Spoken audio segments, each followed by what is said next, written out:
Straight on the Point with Jesse T.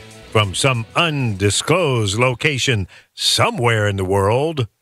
Now, ladies and gentlemen, here's Jesse T. Yes, it's good to be back with you. And for theme song number 2, as we move into the 4th of July celebration here on the powerofvoices.com and AVTV Live in the Digital Broadcasting TV network. Since I am celebrating Gilligan's Island today, here we go! A 1, a 2, a 1, 2, 3. 4, 5, 6, 7. Just sit right back and hear a tale of April trip that started from this tropic port aboard this tiny ship. Everybody! The weather started getting rough. The tiny ship was tossed. If not for the courage of the fearless crew, the minnow would be lost. The minnow would be lost. The ship took ground on the shore of this uncharted desert isle, where they were rescued one by day, but it took a long while. It took a long while. The Howells built a hotel here to commemorate their stay with Gilligan, the skipper too, the millionaire and five, the movie star, the Professor and Marianne, here on Gilligan's Island. Oh, yeah. Now, this is the tale of the Catskill Ways and the delightful port of call. You're welcome to come back each week to get away from it all. To get away from it all. Where Gilligan, the skipper too, the Howells and the rest will try to make you comfortable in this tropic island nest. No plane on lights, no motor cars, one wondrous luxury. Without all of those problems in our society,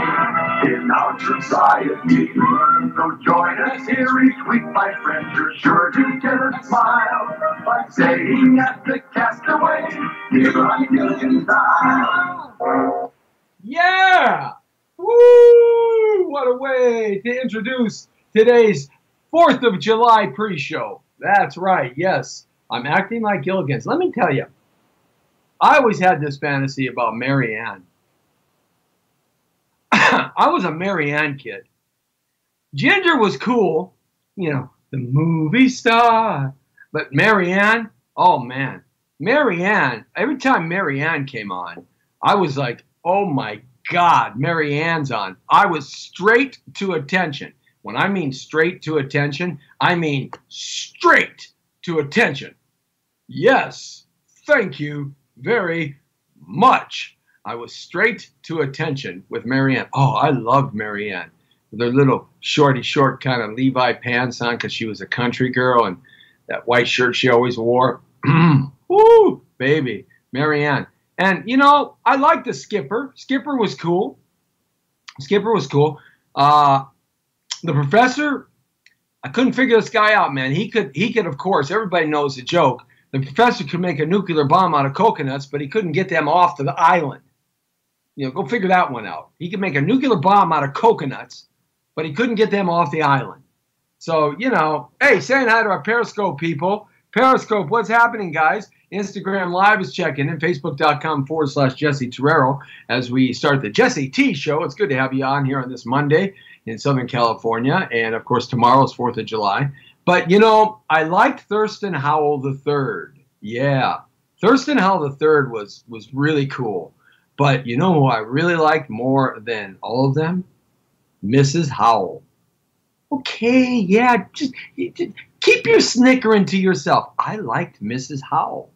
You know, maybe it had something to do with all that money.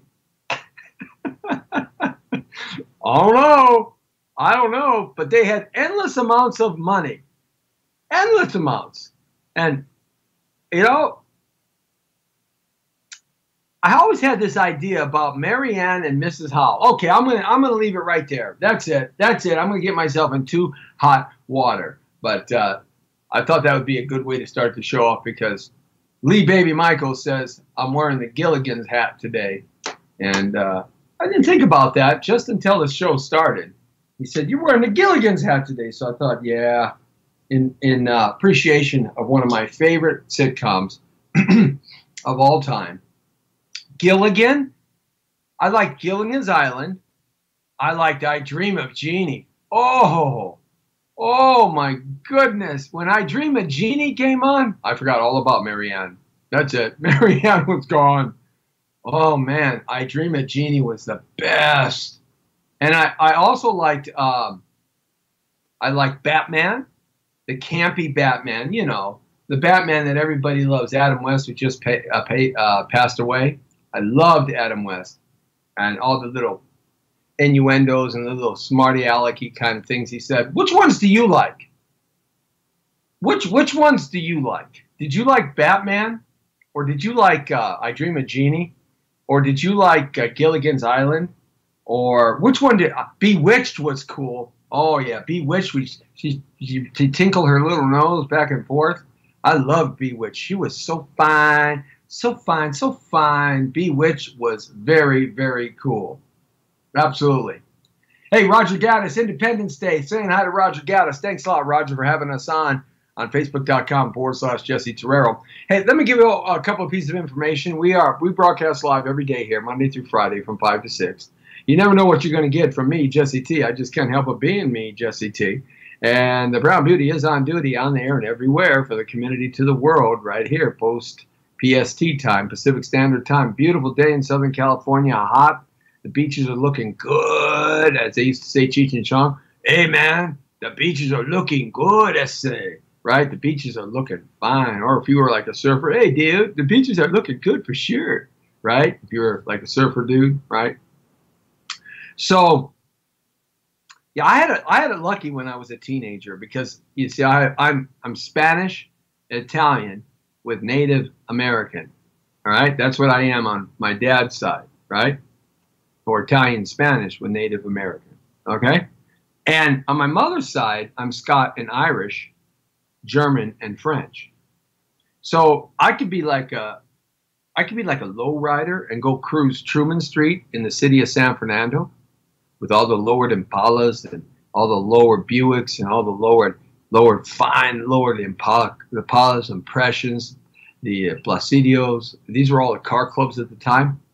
And then on Wednesday, I could go out to Van Nuys Boulevard and be just like a surfer boy. You know, OP shorts all the way. Surfer boy. See, because I could go both ways. Oh, no, I didn't go both ways. You know what I mean by going both ways, right? Yes. Oh, you guys are just so bad. You're so bad today. Yes, you know what I mean. Anyhow, so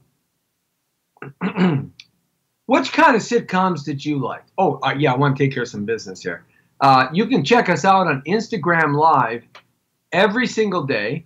Now, Instagram doesn't save the shows afterwards, so we archive it at facebook.com/Jesse Terrero. We also archive it on facebook.com/The Power of Voices. And we archive it on YouTube Live, The Power of Voices. But we also go out to a dozen or 15 other social network systems that sometimes we have to hook up right after the show it goes out. And sometimes it's during the show, like our friends on Periscope right here. What's happening, Periscope? Let's see who's checking in. Periscope is like kicking butt, man. Periscope is growing so fast for us. It's amazing how fast Periscope is growing here. And it's unbelievable that Periscope is growing at the pace that it's growing. So, and Instagram, it was growing pretty fast, but now it's not growing so fast like it was. So, looks like we got a little bit of a freeze up here. Lee, back at the studio, do we have a little bit of freeze up going here on the feed that you're getting? Is it frozen? Give me a little tagline here, or text me on my other phone and let me know if it's frozen. The Power of Voices, yeah. Is it frozen? Yes, it is frozen. Okay, well, so I guess I'm going to have to get out of this and reboot it. There we go again. Okay, so let's see if that happens and kicks in. Well, with that in mind, I'm back with you now. Is it freezing up? Skype is freezing up on us, huh? All right. Well, is it freezing up now, Lee? Let me know. I'm going to get my other trusty backup going just in case it freezes up. I'll get this going as we talk. Anyway, guys, you can also hear us on thepowervoices.com as we broadcast out to our radio broadcast as well. Alkaline fruit punch. Very good. All right. So let's get into today's show. Now that we got our business taken care of and you guys have figured out which sitcom you like, chime me up and let me know. You can do that on our Facebook.com/Jesse Torero page. And that way then I can kind of see your comments and we can have some fun in that respect, okay? Okay, so there's a couple things that I wanted to talk about today going into the 4th of July. And one of them is my friend Mark Dice. Mark Dice does political satire. Oh, my battery's low. Your Mac will soon be unplugged. So I better reach down over here and plug my Mac in. Let me get my battery pack right here. You are seeing live in the makings. So I better plug my trusty battery pack in. I didn't realize it was so low. That's the beautiful thing about Macs. They give you warnings. The battery's low. You better plug in, otherwise you'll get disconnected. Anyhow, my friend Mark Dice, he's the guy that goes out there and does all of those impromptu interviews in public places. And he asks people the most basic questions about our country. And nobody can ever get it. Now, of course, you know he probably edits down the ones that are just silly. Okay, I just plugged in, so hopefully it'll catch itself and it won't it'll start charging. If it doesn't, guys, switch over to Facebook.com/Jesse Torero, which you're kind of on right now, but I'm going to run the backup right now, just in case this happens. You never know about the Jesse T Show. Technically wise, we always have very interesting relationships. It just is that way. Don't know why that is, but it just is. Okay. So I'm going to play some audio by Mark Dice because I don't have the cameras on him right now. So I'm going to play some audio, and I want you guys to listen to some of the questions that he asks people. And then I have got some comments to be made after that. So let's just make sure that I can get this all hooked up and ready to go. There we go. Just in case we lose it. Okay, that's ready to go in case we lose the feed with Skype. Or we lose the feed with the battery. Is it charging? Let's see if it's charging right now. Okay. Show percentage, power source battery. I don't know if it's charging or not. If we do lose you here, go over to my Facebook site at facebook.com/Jesse Torero. We might lose you here because it doesn't seem like it's charging up. Oh boy. That's okay. I'm not going to worry about it. I'm just going to go ahead and do our thing. Okay, so I'm going to play this. Mark Dice went out to Huntington Beach a couple of days ago, and he posted up this new video. What he was asking is he was asking why we celebrate 4th of July, and their answers are pretty interesting. Now, do you know why we celebrate 4th of July, folks? Is there anybody on Periscope that can tell me, or Instagram Live, or Facebook.com as to why we celebrate 4th of July? Is there anybody that can come up with the answer of why we celebrate 4th of July while you listen to this? Check it out. It's pretty amazing. Okay, here we go. This is my buddy Mark Dice. Check it out. I'm gonna bring him in on the show one day. We're gonna have some fun. He's local. All right. So let's see. Here we go. Mark Dice. Why do Americans celebrate 4th of July? Ready? Here we go. What country famously broke away from England to start their own country in the late 1700s? I have no idea, man. I don't know. What are we celebrating on the 4th of July? Our independence. Oh, you got it right. A little more specific. It's the day that we overtook the South. And it's the day that, it's our independence. That's why we have the flag. From the South. From the South, exactly. So it was the victor of the Civil War? Yes. 4th of July? Yes. The Declaration of Independence was signed by who?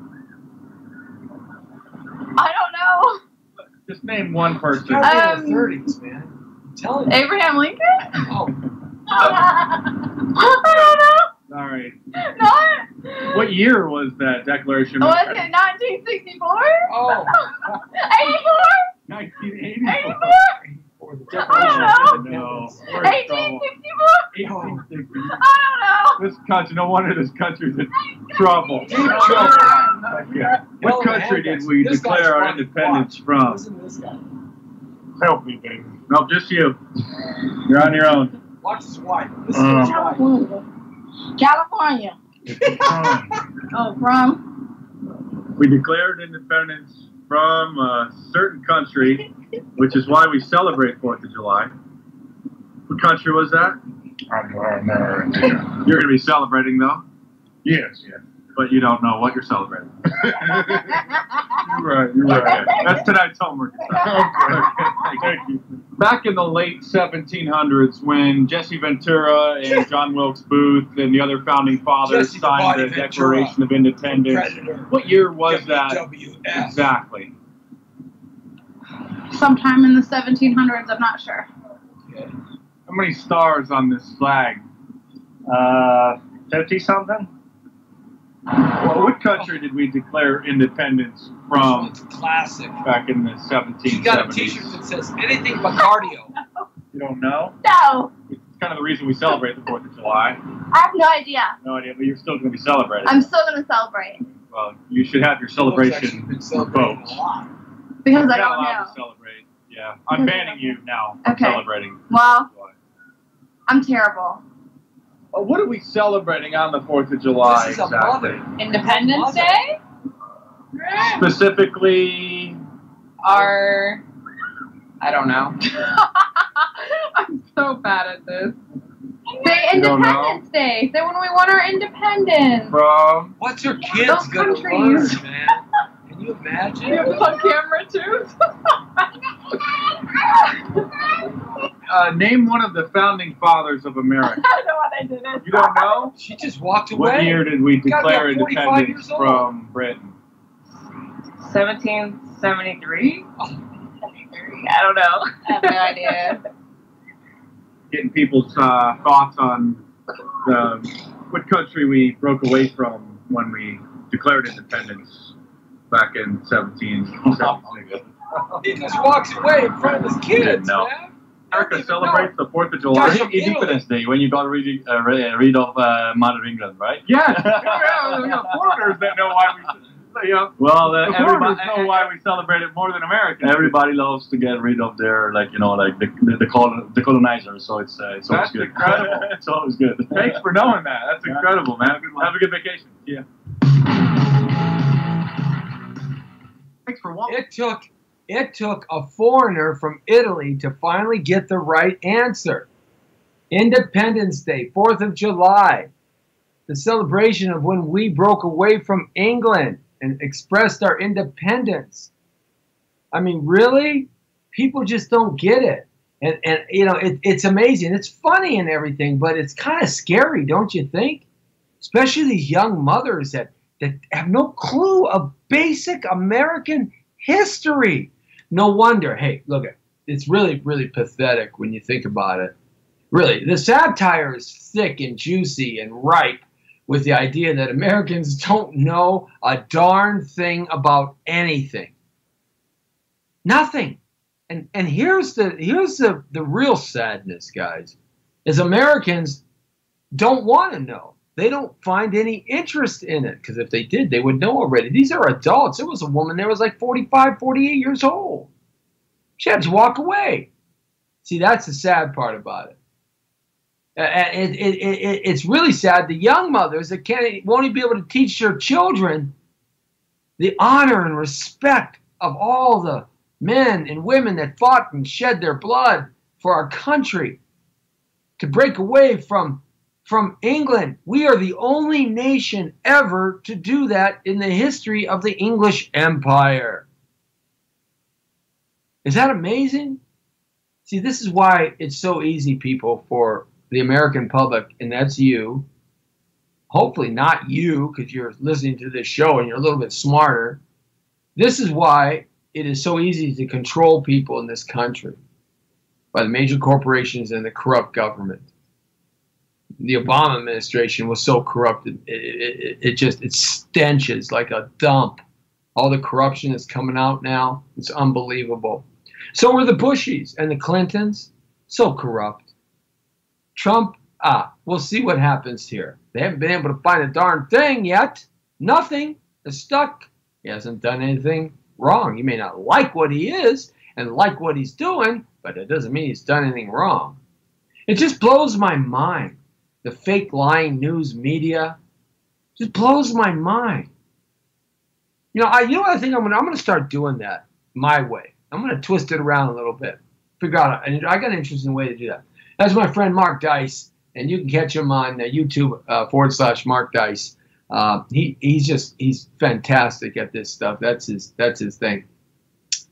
There's another great president that you guys may or may not know about. Guys, if I lose you on the Power of Voices and the Skype setup, Lee, if I lose you on this setup, I'm going to switch over to my iPad and call me again. I'll turn on Skype there, and we'll pick it up right from there. It'll take about 30 seconds or 45 seconds to kind of make that switcheroo. In fact, you know what we should do, Lee? Yeah, but I'm going to lose you on power. It's my power. My power, my Mac is going to run out. I failed to plug it in earlier today. My bad. But I've got good power on my iPad. So, in fact, what we should do is eliminate this right here, right now, Lee. And let's go to the iPad right now. I'm going to back out from you right now. Okay? Give me a confirmation and let me know. I'm going to back out from you right now. Plug it in now. I plugged it in already. I'm at 1%. It's not going to happen. It's plugged in and it is going, but the power is still draining. So instead of doing that, just let's get out of here. Call me back on the other system, and I'll lock that up right now. Okay? Thanks, bro. See you in a bit.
Okay, give me.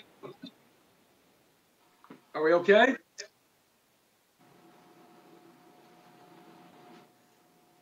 We're Skyping? Okay. Let me plug this in over here, guys. Got to make a few adjustments right now. So, everything A-okay, Lee? I got you up there. Got a little bit of power over here. Okay. So anyhow, back to, Mark Dyson stuff. There's another great president that came around a few decades ago. Another great president. In fact, one of the greatest presidents ever in the history of America. One of my absolute top 5 favorites. And that's President Theodore Roosevelt. He was the distant cousin of Franklin Delano Roosevelt, who I didn't think was a great president. He just was the president during the Depression and World War II.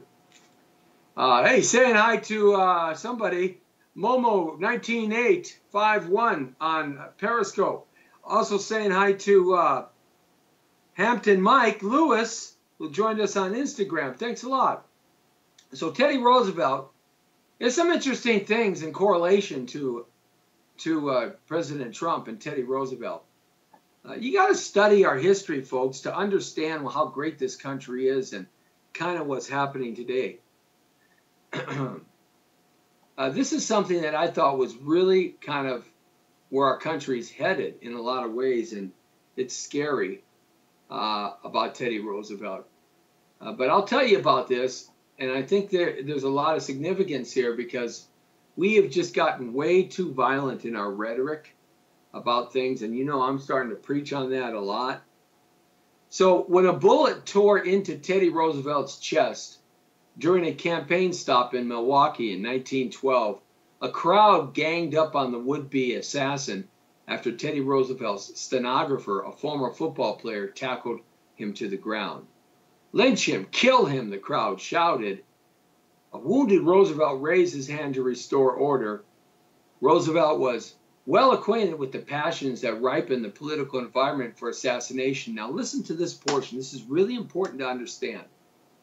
He became a state assemblyman in 1882 after President Garfield was assassinated at a railroad station where, as it turns out, Robert Todd Lincoln, Abraham's son, was present. And in 1901, he was sworn into his first of 2 terms as president after McKinley was assassinated. Okay? Now, listen to this. This is really, really getting to the crux of what I want to talk about here quickly. "Don't strike the poor creature," Roosevelt yells out. "Bring him to me. Bring him to me. I want to see him." John Fleming Shank, an unemployed New York saloon keeper, had followed the campaign with his .38 revolver for nearly 2,000 miles through 6 states, waiting to get a clear shot. That shot came just after 8 p.m. October 14th, as Roosevelt stood in an open-air car waving with his hat to a well-wisher in front of the Gilpatrick Hotel. Blending into the front row, the short, burly 36-year-old wiggled his way to within 6 feet of Roosevelt, who was about to bow to the crowd. Shank took point-blank range aim at Roosevelt's head before he was wrestled to the ground. The former president now stared face-to-face with his attempted killer. He says, "Why did you do that?" He asked. No answer. Oh, and then he says, Teddy Rose says, "Well, what's the use? Turn him over to the police," he ordered. Roosevelt must have wanted to know how much this disgruntled Bavarian immigrant had been influenced by, here we go, unusually vicious campaign rhetoric that year. You know what I'm talking about? Biased newspapers were especially harsh. That's when yellow journalism came out, and William Randolph Hearst owned like all the major newspapers in all of America, and he wrote any lie he wanted to write. He was the one that created yellow journalism. Biased newspapers were especially harsh, dutifully painting Roosevelt as an egotist who was only running to feed his vanity.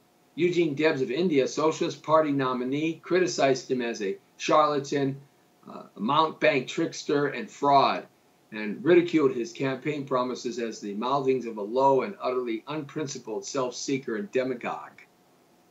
Those are tough words, man.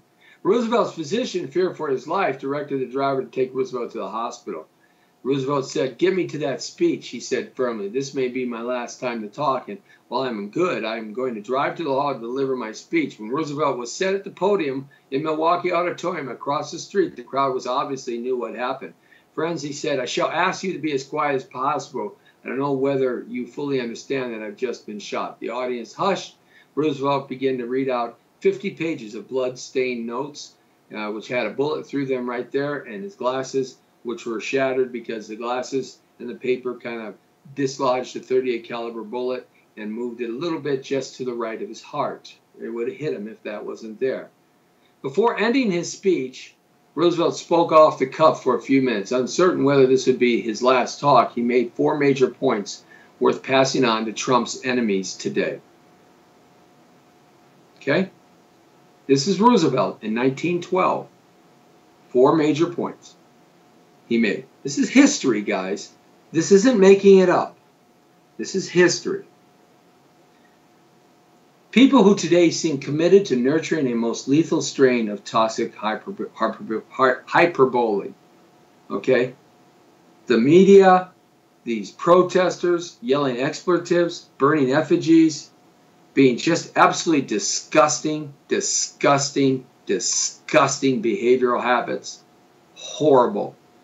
The fighting, the racial slurs, it's just terrible.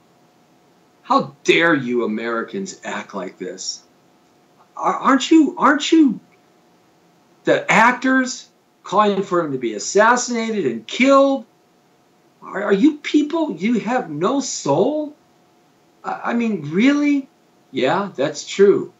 We Americans have degraded down to a sewer pit of ridiculous energy that causes us to act like no better than cockroaches and animals. And that's what we're acting like. It's disgusting. The media is disgusting. The protesters, it's disgusting. The things that are being said at the lunch desks and the hamburger stands are disgusting. The fights that happen are disgusting. What have you people become? Low-life animals? Dogs? Unbelievable that you allow yourself to be manipulated. But then again, like Mark Dice does every day, he goes out there and interviews people that don't have a clue, don't know nothing from Shinola. Okay? Crap from Shinola. They don't have a clue about history of America. They don't have a clue about how this great nation sacrificed and the people sacrificed before them. They don't have a clue about anything. They can't even tell you what's 1776. They think it's hot dogs and hamburgers and burritos and kebabs watching fireworks explode. It's disgusting, folks. What are you teaching your children? Those people were taught by their parents and the Common Core public education system. So this is what Roosevelt said. He committed this just before he went to the hospital. He said, inflamed political rhetoric can spark weak minds to inflamed acts of violence. Do you have a weak mind? Are you a weak person? You must be. Inflamed political rhetoric can spark weak minds to inflamed acts of violence. This is what Teddy Roosevelt said. Arguably, historians will say one of the 5 greatest presidents this country ever had. Of course, you probably don't even know who Teddy Roosevelt is. Yeah, I'm putting it to you guys. I'm trying to shame you all to understand that you got to learn something, and you got to work from logic and common sense and quell your emotions. But it's really hard when all you do is watch TV, CNN or Fox or MSNBC or Rachel Dirty Mouth Maddow. You know, man, that girl's worse than Jesse the Body Ventura and the conspiracy theories. I mean, really? Fox 2. Inflamed political rhetoric can spark weak minds to inflamed acts of violence. He says, now, friends, of course, I do not know, as I say, anything about the shooter, but It is a very natural thing that weak and vicious minds should be inflamed to acts of violence by the kind of awful mendacity and abuse that have been heaped upon me for the last 3 months by the papers. And we have things more powerful than papers now. Those are the power papers of those days. You know what we have?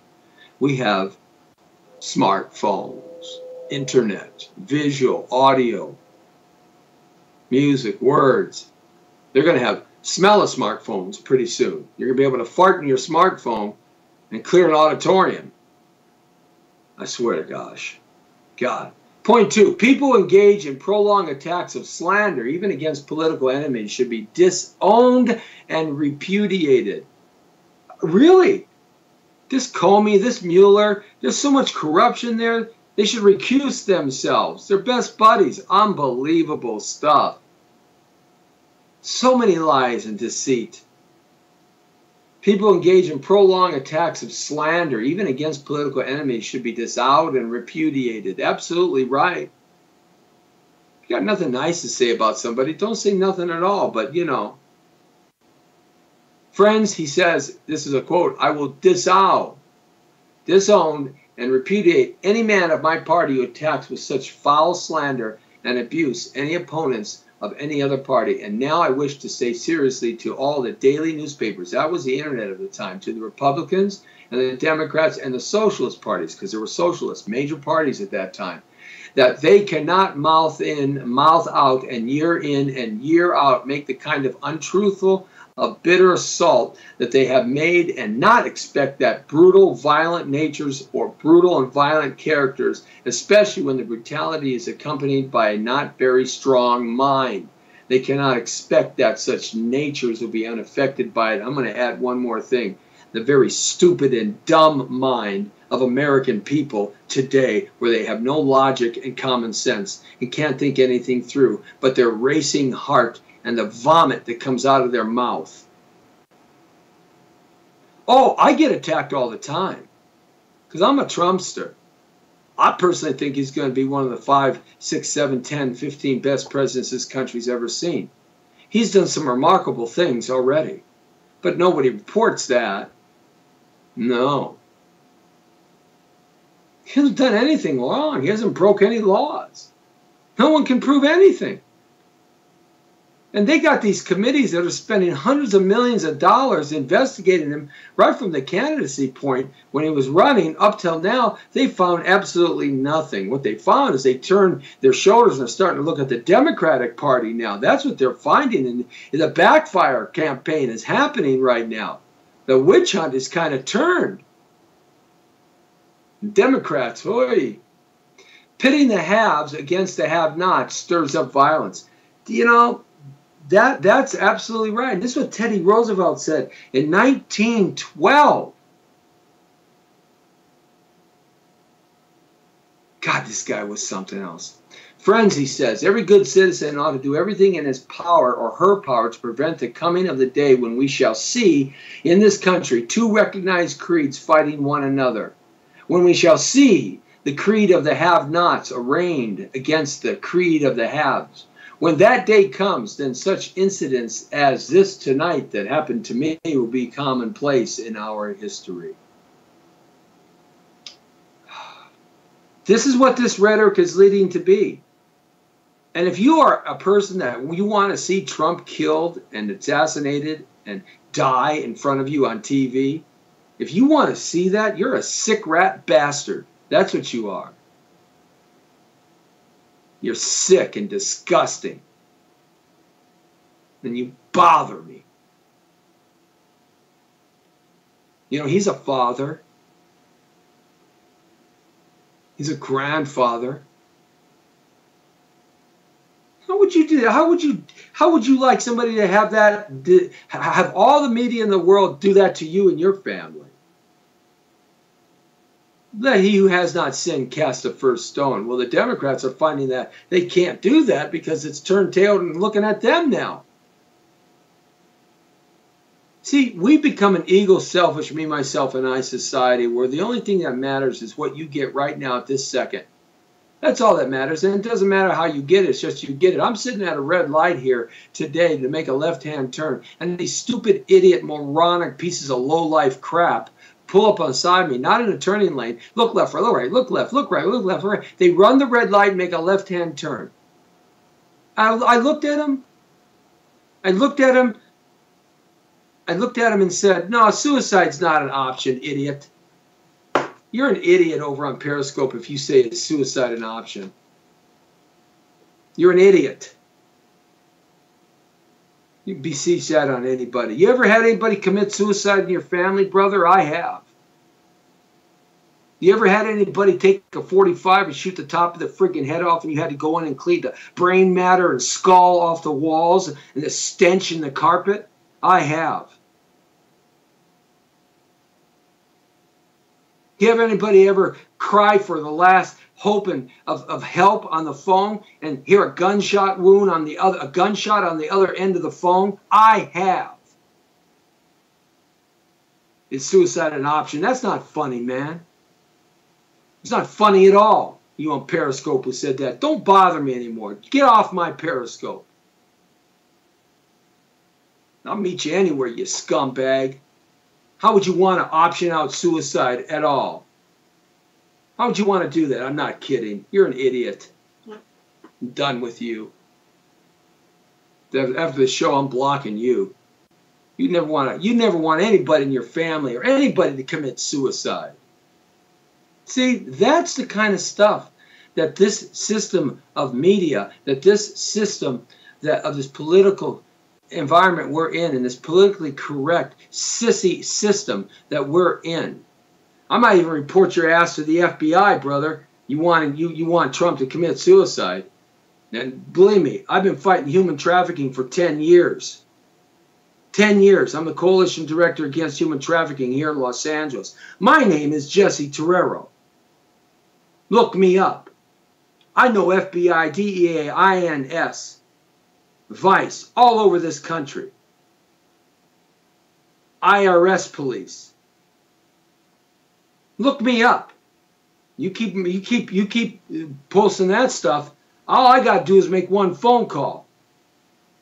You think I'm joking? Sorry, guys. Bothers me. See, this is a problem in our society today. We've stooped to violence and deceitful thoughts, just like Teddy Roosevelt said in 1912. Is that going to be commonplace? Is that what you want to do? Is that, folks, is that what you want? You want to see people get shot and killed, raped and murdered in the middle of your streets in the cities of America? Is that what you people want? Well, you better be careful. You want to see the president get killed and assassinated? Is that what you people want? How dare you? How dare you? Obviously, you people have never had anybody die in your family by the act of another at gunpoint. Obviously, never been shot at either. Point 4, Teddy Roosevelt says, workers, leaders of aggrieved groups should denounce disorder and not incite riots. We live in a civil society, ladies and gentlemen, and we need to keep it a civil society. We need to back down and turn the volume down. That's what we need to do. We need to move ahead with the business of this country. Healthcare reform, tax reform. And by the way, I'm not happy at all with what the Trumpster is doing with healthcare. I hope that he doesn't sign off on that bill. The Senate and the Congress, you know, are you kidding me? They can't get their straight on nothing. They're so corrupt, so bought off and paid by Big Pharma. Have you ever figured out the Federal Drug Administration, Food and Drug administered at the same time, FDA? Is that an oxymoron, food and drug? I think it is. Unbelievable, huh? I wonder why Roosevelt, Franklin Delano Roosevelt, created the FDA. Food and drug. I wonder who is back in his back party, back in his wallet.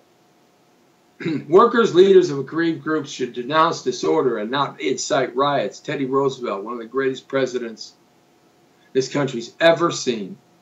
He says, while he was shot, This is what he said. He gave this 50-page speech, and this came out at the end of the speech, off the top of his head. Well, the man was shot up here. What a stud, man. That's a man's man right there. I want every labor man, every labor leader, every organized union man to take the lead in denouncing disorder and in denouncing and inciting of riot. That is this country. We shall proceed under the protection of our laws. And with all respect to the laws, I want the labor men to feel in their turn that exactly as justice must be done them, so they must do justice. Guy was something else. He spoke for 84 minutes with a bullet lodged 3 inches into his chest that day, which remained there for the rest of his life. Today, deeply shallow celebrities, biased by design media and opportunistic politicians, lone wolves of the resistance movement, you know who you are, all have a me, myself, and I attitude about everything. Get yours.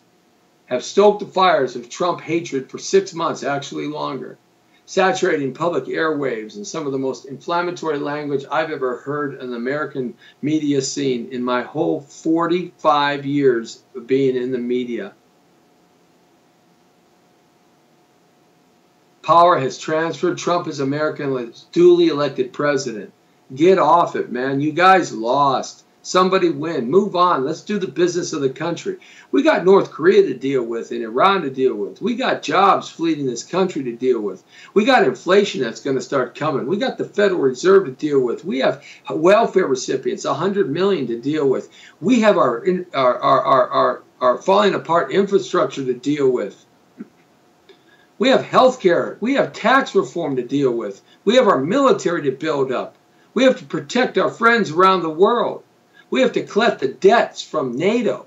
We have a lot of things to do and protect our citizens from people that want to come here and kill you just because you believe in God and not Islam.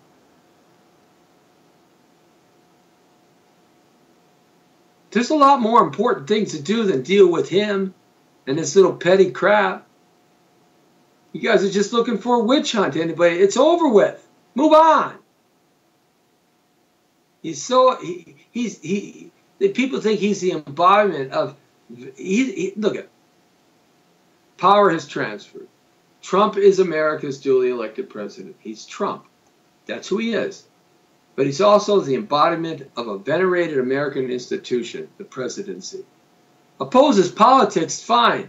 But do vigorously, with good English and speech and well thought out common sense. On the merits, not on repetitive scorched earth rhetoric propagated with such venom that, as Roosevelt said, it naturally risks inciting the weak to violence. Roosevelt said that 1912, okay? 1912. Think about it. Jesse T with you on the Jesse T Show every day of the week, Monday through Friday. Hey, I can't help but being me, Jesse T. I got to say what I got to say. It's my show, and you enter the world according to Torero, and you're getting straight on the point. That's the bottom line. Turn it off if you don't want to watch. Pass it on if you want to watch. We need for you to share it out to those that might say, hey, that guy's got a point of view, or hey, I oppose that point of view. But I'm not going to talk to you if you come at me looking like an idiot that you want to assassinate the president or kill senators or kill congressmen. I'm not going to talk to you if you want to do that because you have no idea what you're talking about. You have no clue when you say those kind of words. I'm not going to talk to you when you racist, discriminatory, bigoted, prejudicial people. I don't care if you're black, white, brown, green, pink, white with polka dots. I don't care if you're gay. I don't care if you're a lesbian, bisexual, a queer. I don't care if you're transgender, transsexual, a tranny. I don't care what you are. I don't care if you're Islamic, Christian, Jewish, Buddhist, Hindi, believe in rocks, the spirit of the wolf, believe in the cosmic reality of atheism and science, or secular religions. I don't care. You come at me that way, and you're just going to get it back. And I'll back up what I got to say. I'll back it up with facts. I'll back it up with history. I'll back it up with logic and common sense. The Jesse T Show, right here. Of course, yours truly, the Brown Beauty's on duty, Jesse Terrero. And since we were talking about God, let's talk about God a little bit and Jesus Christ. Why not? Since we're on all these hot button topics of our time, let's talk about Jesus Christ. Because there was a recent study done by the BBC, not a schlocky organization, the BBC. And the BBC has come up with some ideas here in a recent study and a documentary that you're going to start seeing out there in the media as they broadcast it on TV and on the cable things about Jesus Christ. Interesting point of view. Some are saying that Jesus Christ actually a Buddhist monk. That's what some people are saying. Is that amazing? I hope I saved the article because I thought it was really interesting, this article. Because it gives a different point of view. Now, of course, some of you are going to be all mad and your panties are all going to get in a wad. Okay? BBC documentary proves Jesus was a Buddhist monk named Issa.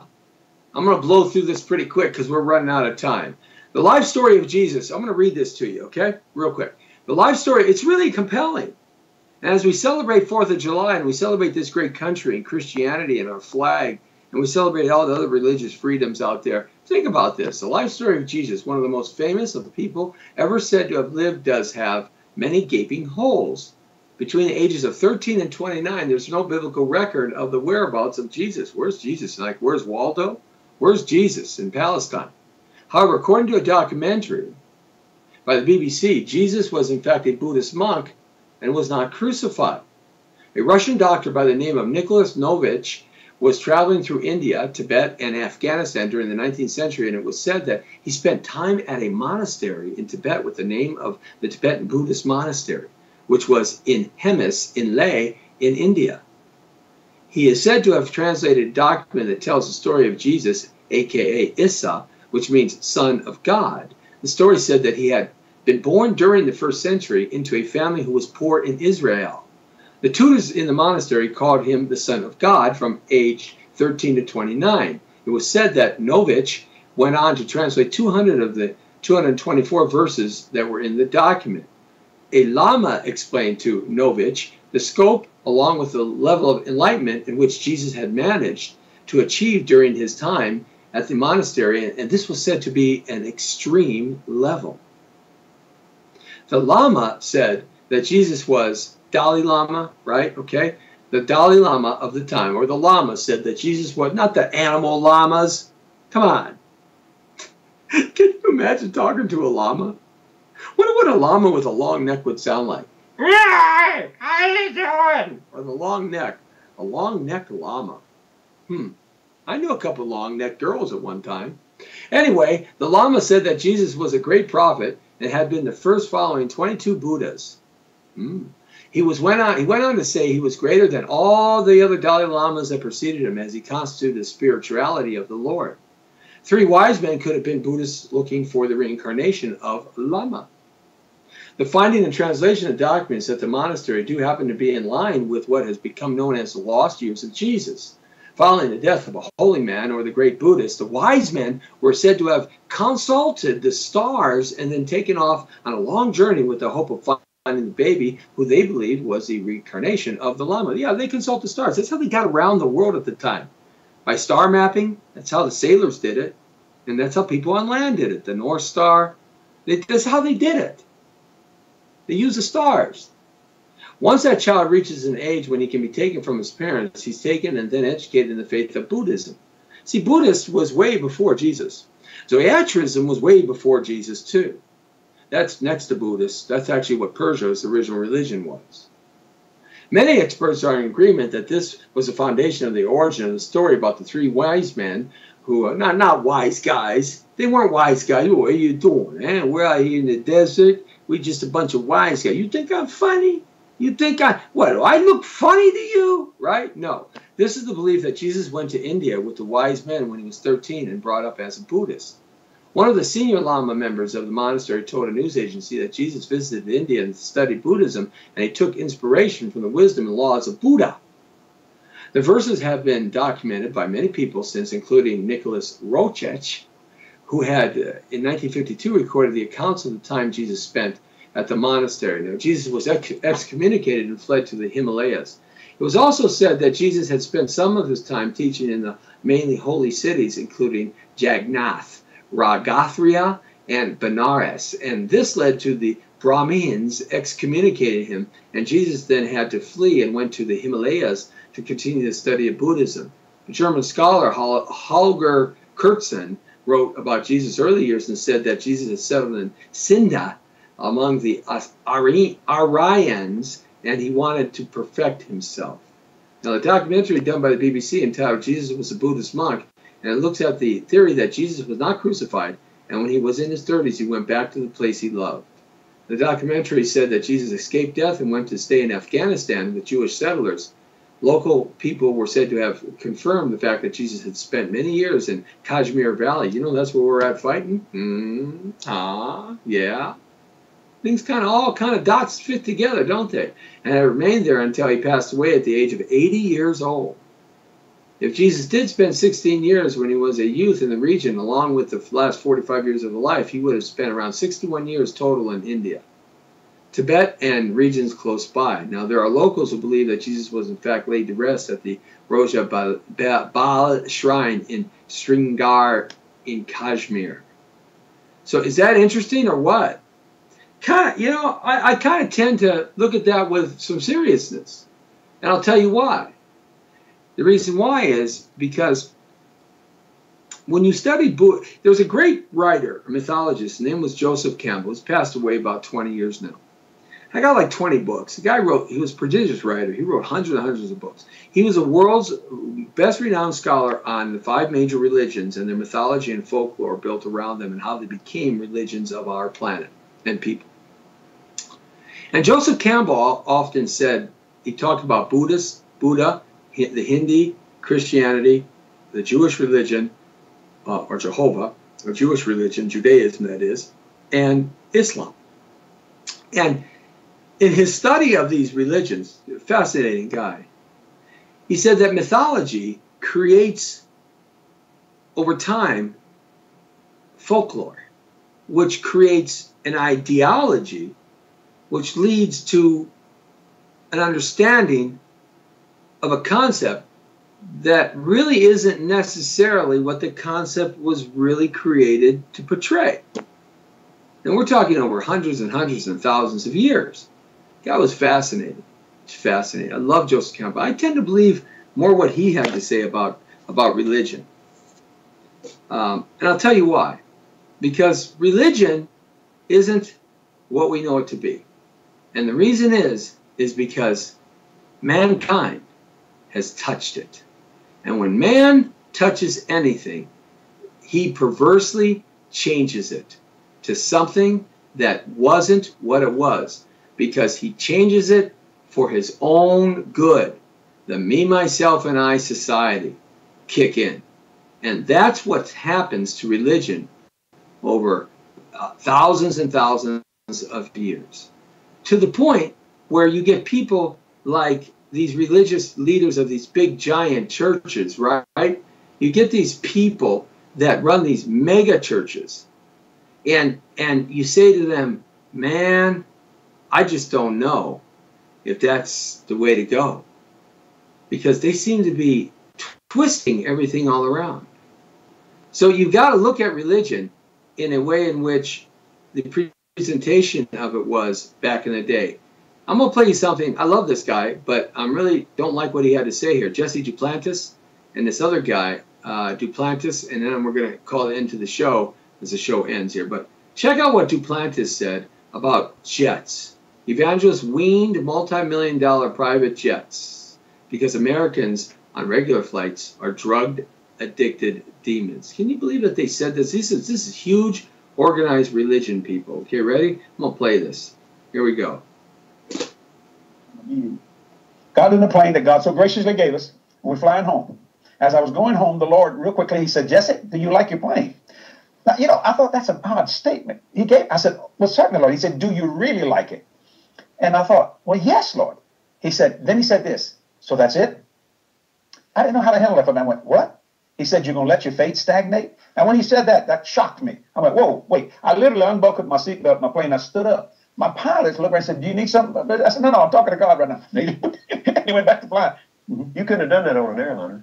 No, sir. No way. Stand up and say, what'd you say, Lord? No. Okay, no, yeah. And the guy sitting over there saying, what the hell does he think he's doing? He can't do that. He can't do that. No. That's why we're on that airplane. We can talk to God. Now, Orv used to fly airlines. Right. But even back there then, man, it got to the place where it was agitating his spirit. People coming up to him. He had become famous, and they wanted him to pray for him and all that. You can't manage that today. Right. This dope-filled world. Right. And get in a long tube with a bunch of demons. Right. That's exactly the And it's deadly. Can you believe that? Can you believe what these idiots just said? We live in a twisted world, and it's meant for you to untwist it. This is the Jesse T Show. We're going to we're going to take it to the limit right here. We're done. We're going to move on. You have a great 4th of July. Look on the website at www.aventertainmentlive.com. Check out the website for 4th of July celebrations all across Los Angeles and Southern California. Hey, until tomorrow, you have a safe and wonderful holiday. And do some history tonight. Google up what Independence Day is really about. Okay? Take your time. Learn about your country. And calm your spirits, my friends.